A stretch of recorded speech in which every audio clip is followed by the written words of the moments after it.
देख रहे हैं जो युवा वर्ग है वो काफ़ी इससे जुड़ा है।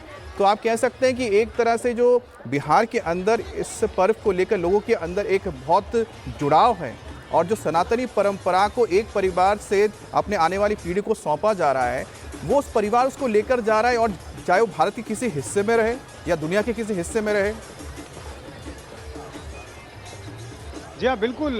पहले बिहार से, पूर्वांचल से रिश्ता था इस पर्व का, लेकिन आज देखिए कि कितने बड़े स्तर पर देश के कई दूसरे राज्यों में और विदेशों में भी, खासतौर से जो हिंदुस्तान के लोग विदेशों में बस गए हैं, उन्होंने भी इस पर्व की परंपरा को जारी रखा है। और कई तस्वीरें जो आती हैं विदेशों से, वो भी चौंकाती है कि वहाँ भी कितनी भीड़ होती है और वहाँ भी बिल्कुल उसी तरह की शुद्धता और पवित्रता का ख्याल रखते हुए छठव्रती जो है वो वहाँ पर पूजा करती नजर आती हैं। और ख़ासतौर से यहाँ की तस्वीर में हम आपको एक बार फिर दिखाएं तो जो आप देखेंगे इसमें जो पानी में खड़ी जो महिलाएं हैं, उनके साथ साथ काफ़ी संख्या में पुरुष भी आपको नजर आ रहे होंगे। तो पुरुष भी अब इस पर्व को काफ़ी करते हैं और युवाओं का रिश्ता भी इस पर्व से काफ़ी जुड़ा है। कई कम उम्र, पहले ऐसा माना जाता था कि जो बुजुर्ग महिलाएं हैं वो इसे करती हैं, लेकिन अब कम उम्र की जो महिलाएं हैं वो भी इस पर्व को करती नजर आती हैं। और यहाँ भी आप देखिए गंगा नदी का जो बिल्कुल किनारे का हिस्सा, इसमें कई छठ व्रती जो महिलाएं हैं और पुरुष जो है एक साथ यहाँ नजर आ रहे हैं। और खास तौर से नारियों का रिश्ता तो इस पर्व से है ही, नारियों के प्रति सम्मान की बात। नीतीश, मैं आपको एक बार एक चीज में जानना चाहता हूँ, क्योंकि इस वक्त जो हम तस्वीरें देख रहे हैं तो हमने नोएडा की तस्वीर देखी, दिल्ली की तस्वीर देखी, तो यहाँ पर यमुना जी का हाल तो आपने भी देखा है कि यहाँ पर क्या है। लेकिन पटना में मैं देख रहा हूँ कि पानी इतना शुद्ध साफ नजर आ रहा है। कहते हैं ना कि केंद्र इसका छठ का बिहार में, अगर इसको देखें तो अगर पूरी दुनिया में आप कहीं भी चले जाइए, किन मायनों में जो बिहार पटना का जो छठ पर्व है और बाकी दूसरे जगह पर्व मनाया जाए उससे कितना अलग होगा, क्या महत्व होता है बिहार और पटना की इस छठ की? देखिए, पहली बात तो कि गंगा के किनारे बसा हुआ बिहार का कई शहर है और खासतौर से राजधानी पटना की बात करें तो चूंकि पूरा शहर गंगा नदी के किनारे है और कई जो ऐतिहासिक ग्रंथ हैं, पुराण हैं, उनमें इस बात का जिक्र भी है कि गंगा नदी के किनारे जो इस पर्व की महत्ता है वो बिल्कुल अलग है। तो पहली बात तो ये कि जो नदियों के किनारे, जो खासतौर से गंगा के किनारे जो अर्घ्य देने की जो एक कह सकते हैं यहाँ सुविधा है, वो इस पर्व को दूसरे जगहों से थोड़ी अलग बनाती है। और ख़ास तौर से चूँकि पहले से एक परंपरा चली आ रही है जिसमें बिहार से ख़ास तौर से ये जो पर्व है वो आगे बढ़ता गया और फिर ये फैलता गया। तो जहाँ अलग अलग राज्यों में भले ही लोग रहते हों, यहाँ से जाकर दूसरे राज्यों में बस गए हैं, लेकिन जब वो बिहार आते हैं तो छठ पर्व से जुड़ी जो परंपरा बिहार से चली आ रही है, दूसरे राज्यों में तो जाते ही हैं लेकर उसे, और यहाँ भी उसी तरह की जो परंपरा है, शुद्धता है, उसके साथ ये पर्व मनाया जाता है। तो बिहार से रिश्ता निश्चित रूप से जो छठ का है वो काफ़ी पुराना और है, और यही कारण है कि दूसरे राज्यों में और विदेशों में भी जब छठ की तस्वीरें आप देखेंगे तो उसमें जो बिहार की झलक है वो आपको नज़र आएगी। और अब जबकि सूर्योदय का वक्त काफ़ी हो चुका है, यहाँ पर हम आपको सूर्य की तस्वीर भी जरा दिखा दें। ये देखिए 6:02 पर सूर्योदय हुआ था और यहाँ पर बिल्कुल साफ तस्वीर नज़र आ रही है, कोई धुंध नहीं, उगता हुआ सूर्य, बिल्कुल चढ़ता हुआ सूर्य, और इसी उगते हुए सूर्य को लोग अर्घ अर्पित कर रहे हैं। और हम एक ऐसी जगह से आपको तस्वीर दिखा रहे हैं जहाँ से एक विहंगम नज़ारा नज़र आ रहा है, और ये पटना का गांधी घाट है। सिर्फ एक घाट की ये तस्वीर है और इस तरह के 102 घाट हैं। तो आप कल्पना कीजिए कि कितनी बड़ी संख्या गंगा नदी के किनारे अभी मौजूद है। पूरे पटना जिले की बात करें तो 550 घाट, और पटना शहर में 102 घाट। इसके अलावा कई तालाब, कई पार्क लोग अपने घर की छतों पर करते हैं, और यही कारण है कि व्यवस्थाएं पूरी की जाती हैं। देखिए एनडीआरएफ के जो टीम है उसके लिए किस तरह से अलग अलग यहाँ तैयारियां की गई हैं। गृह मंत्रालय भारत सरकार का एक बैनर मुझे नजर आ रहा है, और उसके ठीक बगल में मेडिकल कैंप है। यहाँ सामने कंट्रोल रूम एक बना हुआ है। देखिए जो तमाम अधिकारी वहाँ नजर आ रहे हैं, चप्पे चप्पे पर नजर रखी जा रही है। सीसीटीवी कैमरे लगाए गए हैं, कहीं कोई हादसा न हो, भगदड़ न हो। पटना में एक घटना हो चुकी है पहले, तो ऐसे में पूरी सावधानी, पूरी सतर्कता के साथ ये पर्व जो है अपने आखिरी चरण में। अच्छा नीतीश, आपने घाटों का जिक्र किया, मैं तो ये सोच रहा हूँ कि अगर मैं बक्सर गया तो बक्सर से अगर शुरू करते हैं तो पटना, बक्सर से पटना होते हुए बेगूसराय से आगे चले जाते हैं, तो गंगा का तो इतना बड़ा विस्तार है पूरे बिहार में, और वहाँ पर अगर इतने व्यवस्थित ढंग से छठ पूजा का आयोजन किया जाता है तो वाकई में वहाँ के प्रशासन की तारीफ करनी होगी नीतीश। बिल्कुल, प्रशासन के लिए एक बड़ी चुनौती होती है छठ पर्व को काफ़ी अच्छे तरीके से करना। और चूँकि बहुत बड़ी आबादी है और चूँकि बिहार में शायद ही कोई ऐसा घर होगा जहाँ छठ पर्व का आयोजन ना होता हो। कोई छठ नहीं भी करता है तो उससे जुड़े जो तमाम रीति-रिवाज हैं वो किसी रिश्तेदार के ज़रिए करते हैं, तो वहाँ भी लोग पहुँचते हैं। और यही कारण है कि कई लोगों के लिए घाट किनारे पहुँचना मुश्किल होता है, ख़ास तौर से जो कई बुज़ुर्ग लोग होते हैं। तो ऐसे लोग घर की छतों पे करते हैं। उनके लिए घर के कॉलोनी के आसपास जो तालाब हैं, पार्क हैं, वहाँ पर व्यवस्था की जाती है। तो बहुत बड़े स्तर पर तैयारियां होती है और यही कारण है कि इसके पहले से मुख्यमंत्री से लेकर तमाम जो अधिकारी हैं वो घाट किनारे जाकर मुआयना करते हैं, देखते हैं कि पानी की गहराई कहाँ तक है, क्योंकि नदी किनारे अचानक कहीं गड्ढा होता है तो ऐसे में खतरा भी है कि कोई हादसा ना हो जाए, लोग डूब ना जाए, इसलिए बैरिकेडिंग लगाई जाती है। यहाँ भी आप देखिए, आपको बांस से एक बैरिकेडिंग बनाई गई है, बांस बल्लों के जरिए। यानी ये हिस्सा वो हिस्सा है जो सुरक्षित है, यहाँ पर पानी की गहराई इतनी अधिक नहीं है कि लोग डूब जाएं। तो इन सारी चीजों का ध्यान रखते हुए प्रशासन को तैयारियां करनी पड़ती है। फिर जो एक भीड़ का जो मैनेजमेंट है वो भी देखना पड़ता है, गलियों में निकलते हुए आते जाते हुए कहीं कोई हादसा ना हो, भगदड़ ना हो। तो ये सारी चीजें जो है वो ख्याल में रखनी पड़ती है और निश्चित रूप से एक बहुत बड़ी जिम्मेदारी है। और जब ये सब कुछ 4 दिनों तक चूंकि चलता है, नहाय खाए के दिन से शुरुआत होती है, तो उस दिन भी नदी किनारे महिलाएं आती हैं, वहाँ स्नान करती हैं, गेहूं को धोती हैं। इसके अलावा कई दूसरे मौके पर भी बीच बीच में नदी में आना इनका होता है। तो एक बहुत बड़ा आयोजन है, इसीलिए महापर्व नाम दिया गया है इसे। और निश्चित रूप से जब ये एक आयोजन 4 दिनों तक सफलतापूर्वक हो जाता है तो प्रशासन के लोग भी राहत की सांस लेते हैं, क्योंकि जितने बड़े स्तर पर भीड़ हर जगह जमा होती है, ऐसे में इस भीड़ को नियंत्रित करना और सकुशल उनका घर पहुंचना, ये भी कोई छोटी बात नहीं है। अच्छा नीतीश, मैं ये जानना चाहता हूँ, पहले हमें एक तस्वीर बड़ी याद आती है, जो जो राजनेता होते हैं वो भी महापर्व में हिस्सा लेते हैं। तो इस वक्त अगर तो तस्वीर मैं यहाँ पर दिखा रहा हूँ स्क्रीन पर, वो सोमनाथ भारती की हैं और सोमनाथ भारती आम आदमी पार्टी के नेता है जो इस वक्त छठ पूजा में शामिल हुए हैं। कल हमने देखा था कि मुख्यमंत्री अतिशी भी नजर आए थी, बाकी जो तमाम लोग हैं वो भी नजर आए थे। तो अगर बात करते हैं तो फिलहाल पटना में वो कौन से बड़े बड़े नेता हैं जिनके घर पर इस वक्त ये छठ पूजा हो रही है, क्योंकि पहले हम लालू प्रसाद जी के घर पर देखते थे कि छठ पूजा का आयोजन किया गया है।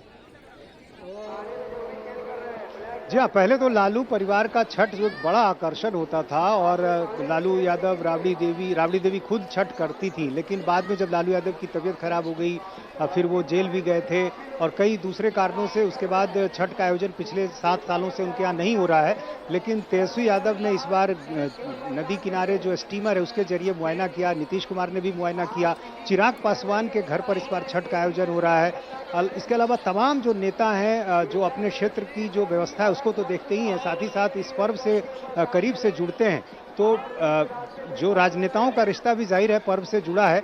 और चूंकि ऐसे भी ये एक ऐसा पर्व है जो कि बहुत बड़ी आबादी से जुड़ी हुई है, तो राजनीति का जो एंगल है वो भी इसमें नजर आएगा आपको। और बिहार में तो चुनाव भी बिल्कुल करीब है, अगले साल चुनाव होना है, तो हर नेता इससे बिल्कुल अपने को जोड़ कर रखना चाहता है। यही कारण है कि छठ व्रतियों को कोई दिक्कत ना हो, इसका ख्याल जो है वो प्रशासन तो रखता ही है, राजनेता भी इस बात का पूरा ख्याल रखते हैं कि छठ व्रतियों को, श्रद्धालुओं को किसी तरह की कोई परेशानी ना हो।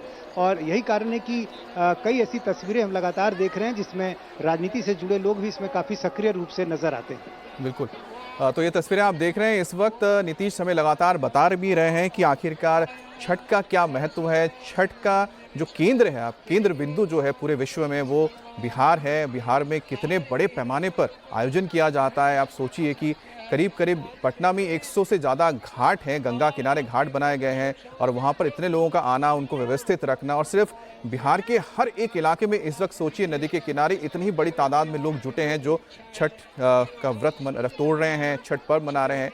और जो तस्वीरें हम दिखा रहे हैं नेताओं की, क्योंकि जैसा कि नीतीश ने बताया कि अगले साल चुनाव भी है बिहार में, तो ऐसे हर एक नेता चाहेगा कि इस पर्व के ज़रिए वो अपने समाज के लोगों से भी जुड़े, अपने वोटर्स से भी जुड़े, क्योंकि ये एक ऐसा पर्व है जिसमें एक परिवार नहीं, पूरा एक आप कह सकते कुटुंब जुड़ता है। और यहाँ पर यही वजह है कि आप सोमनाथ भारती को भी देख रहे हैं, वो भी यहाँ पर छठ पूजा में शामिल हुए हैं। नीतीश, एक जो तस्वीर जो लगातार हम देख रहे हैं पूरे छठ में और ख़ास तौर पे पटना में भी देखने को मिल रहा है, वो है पुरुषों की भागीदारी। कहते तो हैं कि भाई ये तो छठी मैया की पूजा करते हैं, महिलाएं करती हैं, व्रती करती हैं अपने पति के लिए, बेटों के लिए। क्या समय बदलने के साथ साथ पुरुषों को भी कम से कम इतना ख्याल तो आया कि उनके लिए ही व्रत रखा जाता है, तो जो व्रत रख रहे हैं उनके साथ हम खड़े हों? नीतीश, जी हाँ, सवाल दोहराएंगे। मैंने पूछा नीतीश, क्योंकि तस्वीरें हम देख रहे हैं यहाँ पर जो महिलाएं हैं वो इतना कठिन व्रत रखती हैं अपने पति के लिए, अपने बच्चों के लिए, अपने बेटे के लिए, तो उम्मीद है कि वक्त के जैसे जैसा गुजरा है समाज में वैसे वैसे जो पुरुष हैं वो भी इस बात को आप समझ रहे हैं कि अगर उनके लिए इतना कठिन व्रत रखा जा रहा है तो कम से कम वो कई 50% उनके साथ में खड़े रहें, जो दिख रहा है अब धीरे धीरे। जी हाँ, बिल्कुल। और यही कारण है कि पूरा परिवार एक साथ खड़ा नजर आता है इस पर्व के मौके पर। और पहले दिन से लेकर नहाय खाए से जब शुरुआत होती है उस दिन से आप देखेंगे कि पुरुष जो हैं वो कंधे से कंधे मिलाकर यहाँ खड़े नजर आते हैं। और जाहिर है ये पर्व जो है नारियों के सम्मान के साथ भी जुड़ा हुआ है। और कई गीत जो छठ के हैं उसमें आप उनकी लाइनें देखेंगे तो उसमें बेटियों की कामना की गई है। तो एक ऐसा पर्व आप समझिए कि कितने संदेश अपने साथ लेकर जुड़ा हुआ है, जहां बेटियों की कामना की जा रही है, जो आज के समाज में एक बड़ी समस्या है। हर कोई पुत्र रत्न की कामना करता है। ये पर्व जो है ये बताता है कि हमें बेटी चाहिए और कई गीतों में इसका जिक्र है। तो आप समझ सकते हैं कि ये पर्व जो है कई मायनों में अलग है। और जाहिर है महिलाएं जब व्रत करती हैं तो पुरुष भी उसका साथ देते हैं और कई बार पुरुष भी इस पर्व में नजर आते हैं, उनकी संख्या भी अच्छी खासी नजर आती है। और यहाँ भी हम तस्वीरों में आपको दिखा सकते हैं कि कुछ पुरुष भी नजर आते हैं जो कि बिल्कुल उसी शुद्धता और पवित्रता के साथ जैसे महिलाएं करती हैं वैसे वो भी पर्व करते हैं और परिवार के लोग वहाँ अर्घ अर्पित करते हैं। तो ये तस्वीरें जो हैं वो एक साथ कई संदेश देती हैं। और यही कारण है कि ये पर्व जो है कई दूसरे पर्वों से बिल्कुल अलग है और बिल्कुल अलग होते हुए कई तरह की सीख भी देता है, जो वर्तमान संदर्भ में सामाजिक जो दौर है उसमें कई तरह के संदेश देता है, बिल्कुल सीख देता है। मुझे लगता है नीतीश आप बेहतर ढंग से बता पाएंगे, जो एक पारिवारिक ताना बाना आज के समय में कहीं ना कहीं पूरे दुनिया से विलुप्त होता जा रहा है। और भारत में जो जिस पारिवारिक ताने बाने की हम जिक्र करते रहते हैं, खासतौर पर शहरों में जो काफ़ी कम नजर आने लगा है, लेकिन मुझे लगता है कि शायद एक ऐसा पर्व है छठ पर्व जिसमें जो पारिवारिक ताना बाना है एक साथ फिर से सबको जोड़ता है। और शायद यही वजह है कि और ज़्यादा जैसे जैसे वक्त जा रहा है या फिर लोग अगर बिहार से बाहर जा भी रहे हैं, पूर्वांचल से बाहर जा रहे हैं, तो इस सांस्कृतिक ताने बाने को साथ लेके जा रहे हैं ताकि वो परिवार जो है वो सामूहिक रूप में हमेशा नजर आए, भले ही पर्व के जरिए ही जुड़े। जी हाँ, बिल्कुल। और यही कारण है कि आप देखेंगे छठ पर्व पूरा परिवार जुटता है। यदि कोई दूसरे राज्य में भी रह रहा है तो वहाँ भी वो नदियाँ हैं, वहाँ भी तालाब हैं, लेकिन वो घर आते हैं। यदि 4 भाई है परिवार में तो चारों भाई एक जगह जुड़ते हैं और वहाँ एक संयुक्त परिवार की जो विलुप्त हो रही अवधारणा है वो थोड़ी देर के लिए जिंदा होती नजर आती है। और यही कारण है कि जब लोग अलग अलग राज्यों से आते हैं तो हर हाल में वो घर पहुंचना चाहते हैं, कितनी भी भीड़ ना हो। आपने वो तस्वीरें देखी होंगी कि रेलवे स्टेशनों पर, ट्रेन के डब्बों में किस तरह से लोगों को परेशानी होती है, बावजूद लोग हर परेशानी को झेलते हुए यहाँ पर पहुंचते हैं। किसी कीमत पर वो घर पहुंचना चाहते हैं। ये जो एक दर्द है, बेचैनी है, छटपटाहट है कि हमें परिवार के साथ मिलकर वहाँ छठ मनाना है, ये बताता है कि किस तरह से ये जो पर्व है परिवार को एकजुट रखने से जुड़ा हुआ भी है और उसकी सीख भी देता है। क्योंकि जहाँ भी लोग जब घर लौटते हैं तो पूरा परिवार जुटता है, अलग अलग भाई और उनके परिवार के लोग एक साथ एक जगह आकर पर्व मनाते हैं। अलग अलग ये सब कुछ नहीं होता है। तो आप समझिए कि एक जो सीख है, संदेश है एक संयुक्त परिवार का, भले ही वो परिवार अलग अलग रह रहा हो, अलग जगहों पे रह रहा हो, लेकिन पर्व उनको एक साथ एक मौके पर ला देता है। कम से कम साल का जो 4 दिन है ये एक ऐसा दिन है जब लोग एक साथ जुटते हैं। तो निश्चित रूप से जो एक परिवार की अवधारणा है उसको साथ लेकर ये पर्व चलता है। और बुजुर्गों के प्रति सम्मान, महिलाओं के प्रति सम्मान, शुद्धता, पवित्रता, स्वास्थ्य की बात करें, हर कोई सीख देता है। स्वच्छता का जो संदेश है, तमाम तरह के संदेश देने वाला जब ये पर्व हो तो आप समझ सकते हैं यही कारण है कि ऐसे पर्व को महापर्व लोग कहते हैं। और यही कारण है कि इतनी बड़ी आबादी इससे जुड़ती है कि जहां हर जगह की तस्वीर आप देखेंगे ऐसी ही तस्वीर नजर आएगी। बिल्कुल, मुझे लगता है कि ये सबसे अच्छा एक उदाहरण है हमारे सनातनी परंपरा की, जिसमें देखिए कि सादगी भी है, संस्कृति के साथ जुड़ाव भी है, परिवार के साथ जुड़ाव भी है, प्रकृति के साथ जुड़ाव है, क्योंकि सूर्य देव की पूजा उपासना की जाती है। और आप देखिएगा जो यहाँ पर पूजा हो रही है उसमें आपको तमाम वो फल, उसके अलावा अनाज मिलेगा जो कि आपके आसपास, आपके ही आसपास मौजूद रहता है, जिसके ज़रिए आपकी ज़िंदगी का बहुत अहम हिस्सा है। तो प्रकृति भी इसके साथ है, परिवार भी इसके साथ है, संस्कृति भी इसके साथ है, समाज भी इसके साथ है। और सबसे अच्छी बात है कि सबके बीच में एक समन्वय, और संदेश क्या जाता है? संदेश यही जाता है कि परिवार में जिस तरह से सब मिलकर एक साथ रहते हैं, उसी तरह से अगर समाज में भी सब लोग एक साथ मिलकर इसी तरह से रहें तो परिवार के अंदर जैसे खुशहाली आएगी, समाज के अंदर खुशहाली आएगी, पूरे देश के अंदर भी खुशहाली आएगी, एक राष्ट्र के अंदर आपको खुशहाली मिलेगी। लेकिन उसके लिए ज़रूरी है कि आपके संस्कृति के साथ आप जुड़े रहें, कहीं भी रहें। नीतीश, ये तस्वीर जो हम देख रहे हैं, धीरे धीरे जैसे दिन चढ़ेगा और व्रती अपना व्रत तोड़ेंगे, उसके बाद फिर क्या होगा? सब घर जाएंगे? क्या आज जो खाना पीना होगा वो किस तरह का रहता है? क्योंकि 36 घंटे का निर्जला व्रत, उसके अलावा बहुत कठिन तप करना पड़ता है। तो जब ये व्रत खोलते हैं तो उसके बाद क्या होता है? देखिए, शुरुआत 36 घंटे पहले से हुई, जब खरना होता है, यानी परसों रात में जब खरना होता है, उस समय जो छठ व्रती हैं वो प्रसाद ग्रहण करती हैं और वहां से उपवास की शुरुआत होती है। और आज यानी सुबह तक ये 36 घंटे का समय है। तो आप समझिए कितना कठिन व्रत है, कितना लंबा व्रत है। और आज जब उगते हुए सूर्य को जो लोग अर्पित यहाँ कर रहे हैं और यहाँ से जब वो वापस लौटेंगे तो उस एक तरह से कहें, इसे जो यहाँ की भाषा में कहते हैं वो पारण कहते हैं। यानी जो व्रत जो था 36 घंटे का, वो महिलाएं तोड़ती हैं, कुछ अन्न जल ग्रहण करती हैं और उसके बाद प्रसाद ग्रहण करना, अन्न जल ग्रहण करना, इसी को पारण कहते हैं। तो पारण के जरिए जो 36 घंटे का जो एक लगातार व्रत है, निर्जला व्रत है, वो टूटता है। और जाहिर है अब आखिरी हिस्सा जो इस पर्व का है वो वही है, जब यहाँ से जो छठ व्रती हैं वो लौटेंगी तो वो पारण करेंगी और फिर जो परिवार के लोग हैं वो प्रसाद ग्रहण करेंगे। वैसे तस्वीरें यहीं से नजर आएंगी, वो बड़ी इंटरेस्टिंग तस्वीर होती है, चूंकि जो आयोजन समिति के लोग होते हैं वो गेट पर खड़े होते हैं। और यहाँ देखिए जो गेट आपको नजर आ रहा है, वहाँ से जो लोग निकल रहे हैं, वहाँ पर आयोजन समिति के लोग जो है वो एक आंचल फैला कर रखते हैं। वो कहते हैं कि हमें थोड़ा प्रसाद देते जाइए। अच्छा। और जाहिर है कोई भी ऐसा नहीं है जो उनको नहीं देता है, हर कोई इस बात को समझता है कि उन्होंने जितनी मेहनत की है हमारे लिए और जिस तरह से उनकी भी श्रद्धा जुड़ी हुई है इस पर्व को लेकर, तो एक दूसरे से मिलजुल कर बांट कर लोग प्रसाद का सेवन करते हैं। और यहाँ से जब निकलेंगे लोग तो रास्ते में इस तरह से प्रसाद का वितरण करते जाएंगे। और ये तस्वीरें हमें पिछले 2 दिनों से नजर आ रही है। रास्ते में जो लोग आ रहे हैं उनको आम आदमी, प्रशासन नहीं, बिल्कुल आम आदमी जो है वो अगरबत्ती लेकर, कहीं धूप लेकर, कहीं गोईठा लेकर लोग खड़े हैं और गाड़ियां रोक रोक कर लोग दे रहे हैं। तो आप समझिए कि कितना अच्छा, ये आपने जो बताया बहुत ही सामाजिक जो एकता का संदेश है वो परिवार देता है। ये आपने जो बताया इसके बारे में थोड़ा सा और जिज्ञासा हो रही है जानने की कि जो लोग बता रहे हैं ना कि फैलाकर, यानी हाथ फैलाकर जो प्रसाद मांगते हैं, तो इसका मतलब साफ है कि जो छठ व्रती हैं उनके हाथों से प्रसाद ग्रहण करना क्या बहुत पुण्य का काम होता है या फिर उसकी क्या महत्वता है? जी हाँ, बिल्कुल। छठ व्रती चूंकि जो उपवास करती हैं उनके प्रति एक श्रद्धा होती है, आस्था होती है, सम्मान होता है। तो यही कारण है कि जब छठ व्रती इस दौरान व्रत करती हैं तो लोग उन्हें चरण स्पर्श भी करते हैं। खरना के दिन से ये सिलसिला शुरू होता है। परिवार के लोग जो हैं उस महिला को, जो छठ व्रती होती हैं, चरण स्पर्श करते हैं। और फिर यहाँ भी जब यहाँ से जब महिलाएं अपने घर की तरफ निकलती हैं तो रास्ते में लोग उनको चरण स्पर्श करते हैं, उनसे प्रसाद मांगते हैं।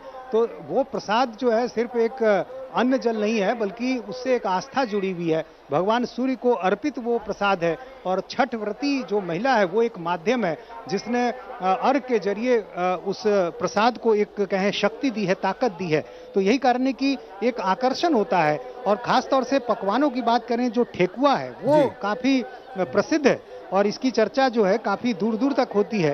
कोई कहीं भी रहे वो जरूर ये कहता है कि ठेकुआ लेकर जरूर आना। दूसरे राज्य में भी उनके करीबी जो पड़ोसी रहते हैं, मित्र रहते हैं, उनको ठेकुआ का इंतजार होता है। और खास तौर से ठेकुआ के अलावा जो तमाम फल हैं, ईख है या फिर अनानास है, नारियल है, वो तमाम चीजें हैं जो यहाँ पर चढ़ाई जाती हैं। और इसमें भी देखिए एक संदेश छुपा हुआ है। अब ईख का जो एक महत्व माना जाता है, वो कहा जाता है कि व्यक्ति के स्वस्थ होने का ये प्रतीक है। ठेकुआ जो है वो समृद्धि का संदेश देता है।